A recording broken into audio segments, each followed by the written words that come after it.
তার সঙ্গে এগ্রিকালচার যে ব্যাপারটা আছে সেটা আমরা খুব অ্যাপ্রিসিয়েট করি এবং আপনারা জানেন যে আমাদের মুখ্যমন্ত্রী মাননীয় মুখ্যমন্ত্রী সর্বদাই চেষ্টা করেন যে একাধারে যেমন এগ্রিকালচার থাকবে, চাষবাস হবে, চাষের উন্নতি হবে, চাষিরা ভালো থাকবে, আর একাধারে শিল্পায়ন হবে, আমাদের ছেলেমেয়েরা এখানে কাজ করবে এবং কর্মসংস্থান হবে, টেকনিক্যাল কাজ করবে, নট অনলি কি মেনিয়াল কাজ, টেকনিক্যাল কাজ করবে এবং তারা তাদের পরিবার সমাজকে আরো এগিয়ে নিয়ে যাবে। তো সেই একটা জায়গা আমি দেখি খড়গপুর 1-2 ব্লক মিলে, পাশে খড়গপুর মিউনিসিপ্যালিটিও আছে, যে এই প্লেসটা এটা আমার খুব পছন্দের একটা জায়গা। তো এর আগেও আমি বিভিন্ন পুজোতে এসছি, যখনই আমাকে ডাকা হয় আমি আসি এবং আমি আশা রাখি যে ভালোবাসা, যে উদারতা, যে বদান্যতা আমি আপনাদের কাছ থেকে পেয়েছি, মানুষ হিসেবে আমি এটা চিরকাল মনে রাখবো। এসপি হিসেবে আমার পোস্টিং বিভিন্ন জায়গায় হয়, এটা আমার একটা অ্যাসাইনমেন্ট, আমরা সার্ভিস করি, একটা অ্যাসাইনমেন্ট থাকে। কিন্তু মেদিনীপুর, পশ্চিম মেদিনীপুর তথা অবিভক্ত মেদিনীপুরের যে মানুষজন, এখানকার বাসিন্দা, এখানকার যারা অধিবাসী, তারা যেভাবে আমাকে ভালোবেসেছে, আপন করে নিয়েছে, দূর দূরান্ত মোহনপুর থেকে গড়বেতা, এদিকে দেবরা থেকে শুরু করে গোয়ালতোড়, আমি তার জন্য কৃতজ্ঞ এবং চিরকাল এই জায়গা আমার মনের অন্তঃস্থলে থাকবে, এটা আমি ডক্টরিন ভাষায় বলে যাই। আমি চেষ্টা করি যখনই দূর দূরান্ত থেকে সবাই আসেন আমি তাদের সাথে মিট করার, দেখা করার, কথা বলার চেষ্টা করি। রাত 9টার সময় হয়তো আমি দেখা করি, তাদেরকে অল্প কিছু টিফিন খাই, আবার গাড়ি করে বাড়িতে ফেরতও পাঠাই। চেষ্টা করি যে পুলিশের যে একটা রূপ থাকে ডান্ডা নেওয়া, অফকোর্স সেটা আমার মধ্যে আছে, সেটা তো আমি করবোই, কিন্তু আর একটা মুখ আছে, যেটা মাননীয় মুখ্যমন্ত্রী বারবার বলেন যে পুলিশকে সমাজের বন্ধু হতে, আর সেটা না হলে আজকে আমি এখানে আসতাম না। তাই এই বুড়োমারা কমিটিকে আমি অনেক অনেক ধন্যবাদ জানাই, আমাদেরকে এই সুযোগ দেওয়া। আমার মঞ্চে আছেন আমার ওসি আছে, এখানে ওসি লোকাল প্রণব উপস্থিত আছে,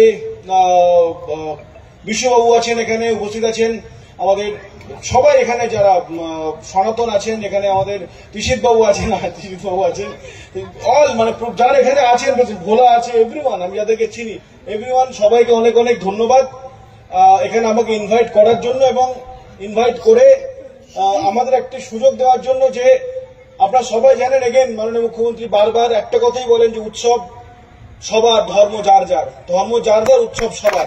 আমি আশা রাখবো সেই স্পিরিটটাকে মনে রেখে, সেই স্পিরিটটাকে মাথায় রেখে এই বসন্ত পঞ্চমী, সরস্বতী পূজা, মা সরস্বতী বন্দনে আপনারা সবাই আবদ্ধ হবেন। এবং আমরা জানি যে মা সরস্বতী বিদ্যার ঠাকুর, আমিও ছোটবেলায় পুজো করেছি, হাতে খড়ি দিয়েছি এবং আশা করি এই সরস্বতী পুজোর একটা ইমোশন, সরস্বতী পুজোর একটা ভালোবাসা, একটা মেমোরি আমাদের সঙ্গে চিরকাল থাকে। এবং আমি আশা রাখবো যে ছেলেমেয়েরা, বাচ্চা ছেলেমেয়েরা এই প্রথম হাতে খড়ি দিচ্ছে, তাদেরকে অনেক অনেক অভিনন্দন, তারা অনেক বড় হোক, লেখাপড়া করুক, শিক্ষিত হোক।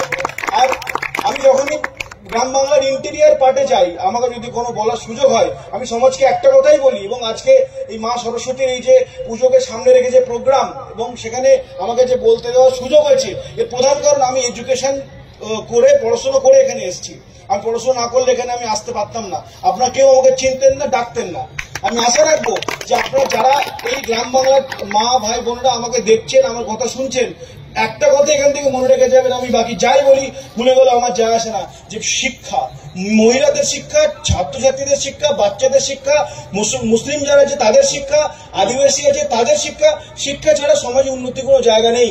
সরকার প্রশাসন আপনাকে প্রচেষ্টা করে কিছুটা দূর এগিয়ে নিয়ে যায়, কিন্তু যদি আপনি প্রপার শিক্ষিত না হন, তাহলে আপনি হয়তো সরকারের যে প্রজেক্ট, যে প্রোগ্রাম, যে প্রকল্প, সেটাই হয়তো আপনি জানতে পারবেন না। আমি আশা রাখবো আজকের এই সরস্বতী পুজোর এই যে একটা প্রায় 90 বছর পুরানো যে ইনস্টিটিউশন, 90 বছর পুরনো যে মেলা, তার মধ্য দিয়ে আপনারা সবাই আনন্দ করবেন, আপনারা ঘুরে বেড়াবেন পরিবার পরিজনকে নিয়ে, সরস্বতী পুজোর এবং সঙ্গে অনুষ্ঠান আছে সেগুলো আনন্দ আপনারা করবেন। সঙ্গে সঙ্গে আমার এই ছোট্ট মেসেজ, খেয়াল রাখবেন শিক্ষাই একমাত্র উন্নতির প্রকৃত সিঁড়ি, সেটা যেন আপনাদের মাথায় থাকে। এই আশা অভিপ্রায় জানিয়ে আমার মিডিয়া বন্ধু যারা আছেন তাদের সবাইকে অনেক অনেক ধন্যবাদ। ভালো থাকবেন, গুড নাইট।